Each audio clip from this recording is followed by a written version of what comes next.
చేతిలో సామాజిక అస్త్రం నెంబర్ వన్ నెంబర్ వన్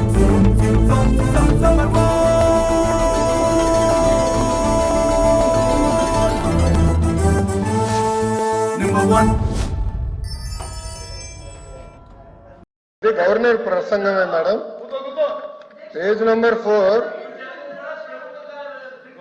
గురుగారు దళితులపైన ఎవరు దాడి చేశారు అందరూ తెలుసండి. కూర్చోండి కూర్చోండి కూర్చోండి స్వామి కూర్చోండి. కోర్టుకెళ్ళారు మీరు కూర్చోండి కూర్చోండి. కూర్చోండి సార్. మాటలు పెద్ద చెప్పాల్సిన అవసరం లేదు ఇక్కడ. మీకు సంబంధం లేని సబ్జెక్ట్ ఇది. మీకు సంబంధం లేని సబ్జెక్ట్ ఇది. మేడం గారితో నేను మాట్లాడుతున్నా. నేను మేడం గారితో చర్చిస్తున్నా. దళితుల పైన మీరు దాడి చేసి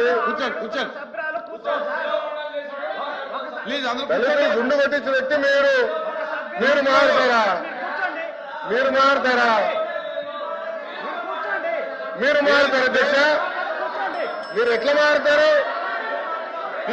కూర్చోండి. చాలా స్పష్టంగా చెప్తున్నా. ఎందుకు మారుతారు? మీరే మాట్లాడేది.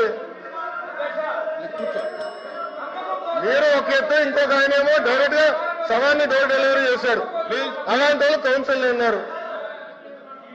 ఇంకో సభ్యుడేమో డోర్ డెలివరీ కూడా చేశారు. అవసరం లేదు మాట్లాడేది. హలో బ్రదర్, కోర్టుకెళ్ళింది మీరు. లోకేష్ గారు ఫ్యాక్ట్ చెప్తున్నా. లోకేష్ గారు ఫ్యాక్ట్ చెప్తున్నా. ఇక్కడ చాలా స్పష్టంగా లోకేష్ గారు అధ్యక్ష, ఇక్కడ చాలా స్పష్టంగా లోకేష్ గారు చాలా స్పష్టంగా మళ్ళీ చెప్తున్నా అధ్యక్ష. అధ్యక్ష నా దగ్గర ఇంగ్లీష్ ఉంది, నేను చదువుతున్నాను. మళ్ళీ చెప్తున్నా.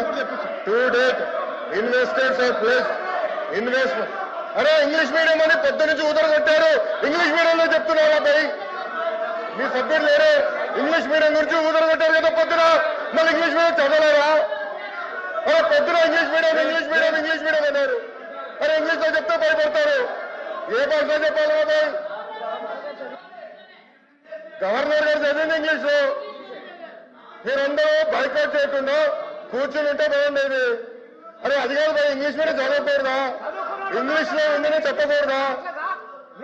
అరే మీరే ఇంగ్లీష్ మీడియం అని పెద్ద కొట్టారు. నేను స్పీచ్ ప్రిపరేషన్ వెళ్ళినప్పుడు ఒక సబ్జెక్ట్ వేసి ఇంగ్లీష్ మీడియం ఎత్తేస్తామని కూడా మాట్లాడారు. మరి ఎట్లా తెలుగులో మాడితే చెప్పంటారు, ఇంగ్లీష్ లో మాడితే చెప్పంటారు.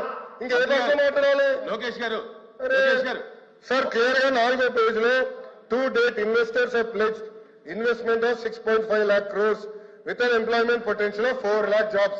అధ్యక్ష ఇది మా పార్టీ విధానం, ఇది ప్రభుత్వ నినాదం. క్లియర్ గా చెప్పాం అధ్యక్ష. గవర్నర్ గారు కూడా ఇది చదివారు అధ్యక్ష. దయచేసి మేడం గారు గుర్తుపెట్టుకోవాల్సిందిగా కోరుతున్నాం.